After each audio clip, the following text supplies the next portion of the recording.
December 7, 1941, Carlsbad, New Mexico. The dental surgeon Lytle S. Adams was driving through the Carlsbad Caverns region when the radio broadcast interrupted the afternoon quiet with news from Pearl Harbor. And as he watched the Mexican free-tailed bats emerge in their twilight exodus from the cave mouths by the thousands, darkening the desert sky in spiraling columns, an idea formed that would within months reach the desk of President Franklin Roosevelt and become one of the most unusual weapons projects of the Second World War. Adams had visited these caverns before, knew the bats' habits, their numbers, the way they dispersed into the darkness to hunt, and now, driving through the cooling December air with smoke still rising half an ocean away, he conceived of a weapon that would turn Japan's architectural vulnerability against itself. Millions of bats, each carrying a small incendiary device, released over Japanese cities to roost in the wood and paper structures that dominated urban construction. Timed charges that would ignite simultaneously and create firestorms beyond the capacity of any fire brigade to contain. By January 1942, Adams had drafted a proposal and used his friendship with Eleanor Roosevelt to ensure it reached the president, who passed it to the National Defense Research Committee with a note reading, "This man is not a nut." And by April, the project had received official approval under the code designation Project X-Ray, funded by the Chemical Warfare Service and assigned to the Army Air Forces for development and testing. The scientist Louis Pfizer, inventor of military napalm at Harvard University, was brought in to design the incendiary devices, eventually settling on a 17-gram capsule containing napalm gel with a spring-loaded firing pin and timer mechanism that could be attached to the bat's chest with a surgical clip and string harness. The total weight calculated to be within the carrying capacity of a Tatarita brasiliensis specimen weighing approximately 12 grams.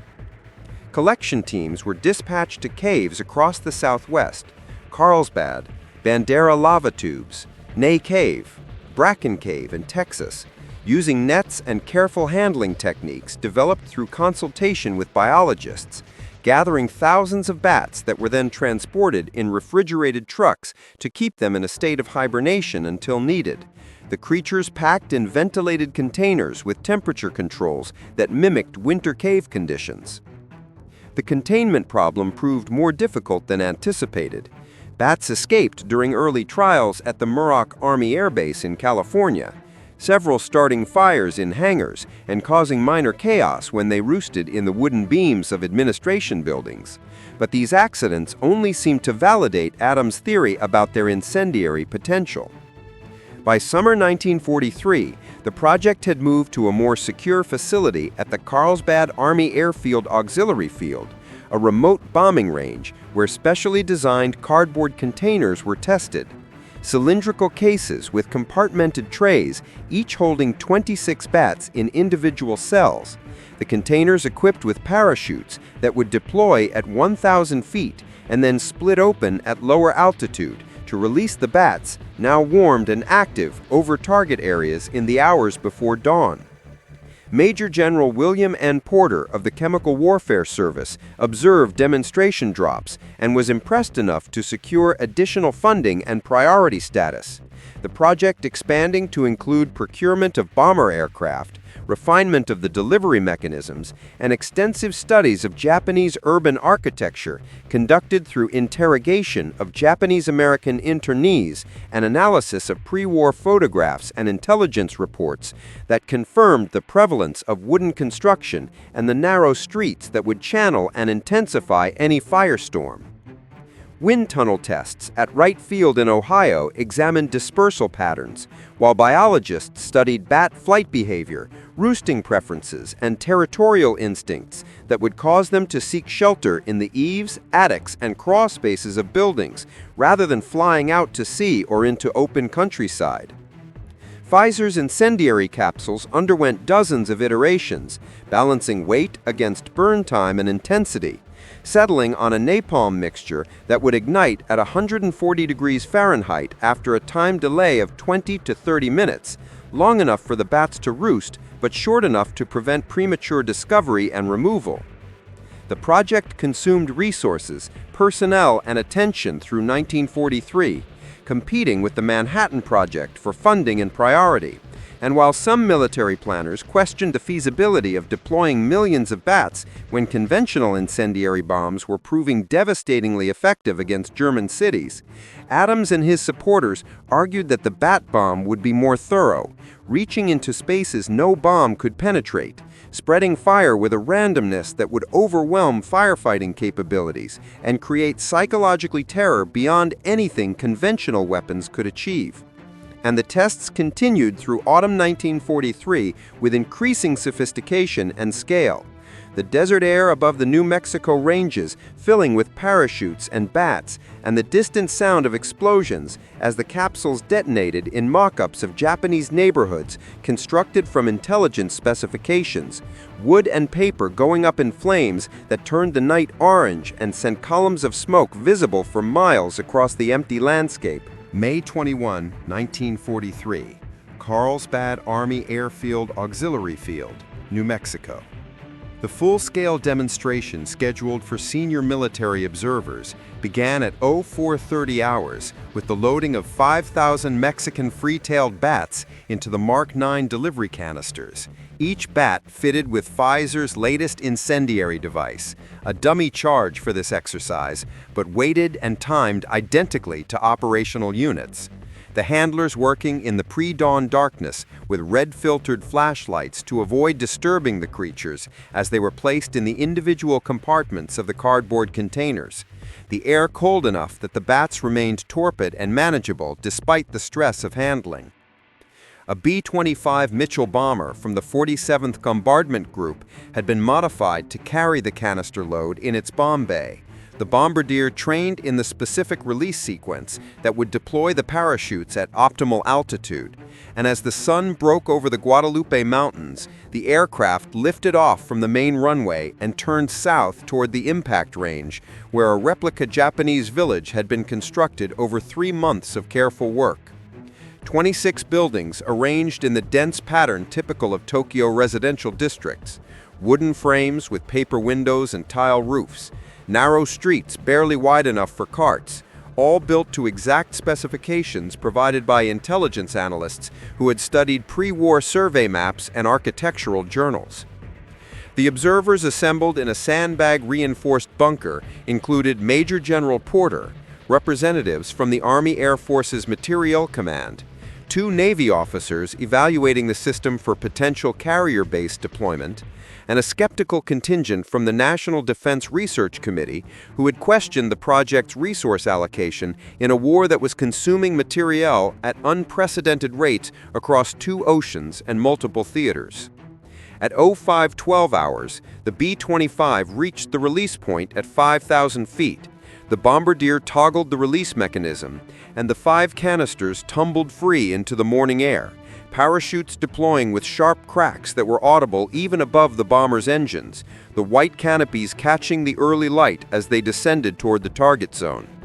At 1,000 feet, the canister's mechanical triggers activated, the cardboard shells split along pre-scored seams, and the trays separated, dumping bats into the air. But the morning sun had warmed them too quickly, breaking their torpor prematurely, and instead of the controlled dispersal modeled in laboratory conditions, the bats scattered in panic, many flying west toward the mountains rather than down toward the village, their sonar confused by the unfamiliar terrain and the stress of the drop, while others simply climbed higher, seeking altitude and orientation. And the demonstration that was supposed to prove the concept instead revealed its fundamental unpredictability, though several hundred bats did eventually descend and enter the village structures, roosting in the rafters and wall spaces as predicted. And 20 minutes later, when the timer mechanism should have triggered the incendiaries, nothing happened, because these were dummy charges, but the roosting behavior had been observed and documented,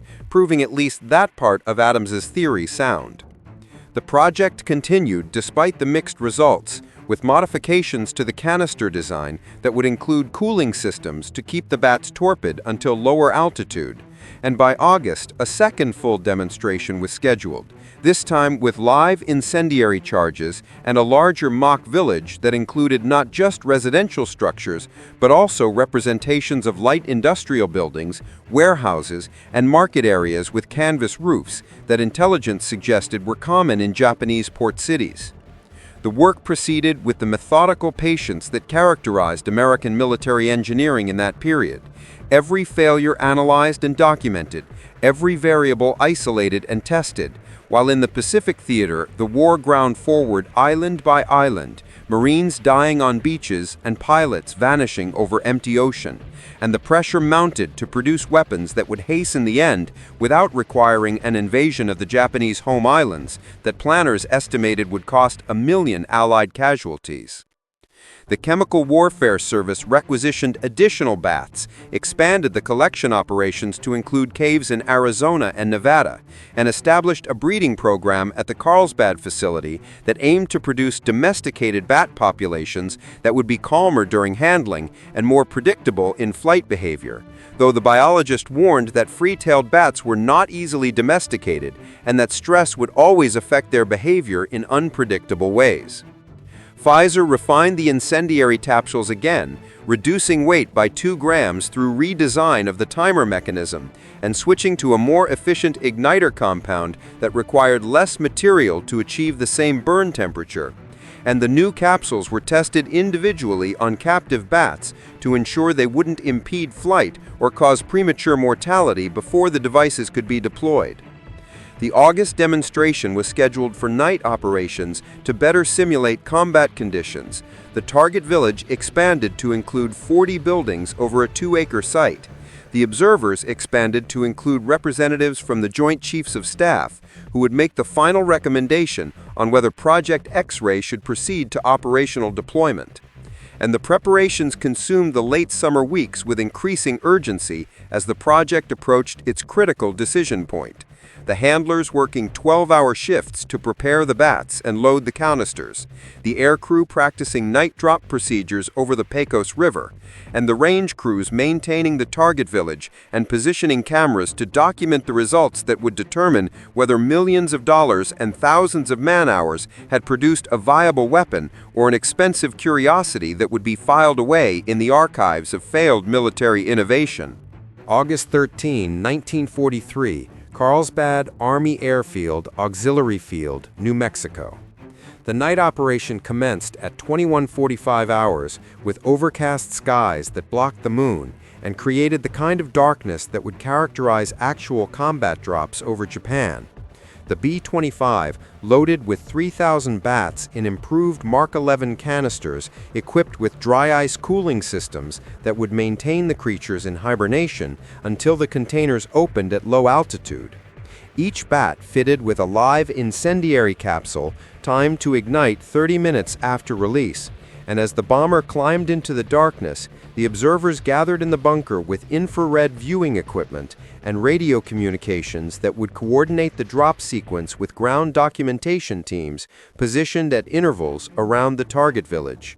At 22:08 hours, the canisters released, the parachutes deployed, and the modified containers functioned as designed. The bats remained torpid until the canisters opened at 400 feet, well below the altitude that had caused problems in May, and the cooler night air kept them manageable as they descended and began to orient themselves, their echolocation picking up the structures below, and within minutes, the majority of the 3,000 bats had entered the village buildings, seeking the dark sheltered spaces that evolution had programmed them to prefer, roosting in attics, under eaves, inside wall cavities, exactly as Adams had predicted 4 years earlier beside the Carlsbad Caverns. The observers waited in the bunker, monitoring chronometers and watching the village through binoculars and the infrared scopes, the desert silent except for wind and the distant rumble of a truck engine somewhere on the base. And then, at 22:41 hours, the first incendiary ignited, a bright flare visible through the paper window of a residential structure in the village center, followed within seconds by dozens more as the timed mechanisms triggered in rough synchronization, and the napalm gel burned at 2,000 degrees, igniting the wooden frames and paper walls, the fire spreading from building to building with shocking speed as embers and burning debris were carried by the night wind, and within 15 minutes the entire village was engulfed, the flames visible from the main airfield 10 miles away, the heat so intense that the observers in the bunker could feel it even at 200 yards distance, and the demonstration succeeded beyond expectations, proving that the bat bomb concept was viable and potentially more effective than conventional incendiaries because the fires had started simultaneously in dozens of locations throughout the target area, overwhelming any theoretical firefighting response and creating the kind of firestorm that had destroyed Hamburg and would later devastate Dresden and Tokyo. But there was a problem that became apparent only as the fire died down toward dawn. Several bats, disoriented or injured during the drop, had flown away from the target village and roosted in buildings at the auxiliary airfield itself, and at approximately 0330 hours, fires broke out in a newly constructed hangar and an administrative building, the incendiaries functioning exactly as designed, but in the wrong location. And before the base fire crews could respond, both structures were burning, the hangar collapsing with a groan of failing metal that echoed across the field, and several vehicles parked nearby were damaged by the heat and falling debris, the entire incident causing significant destruction to U.S. military property and effectively demonstrating the weapon's indiscriminate nature when used near friendly installations.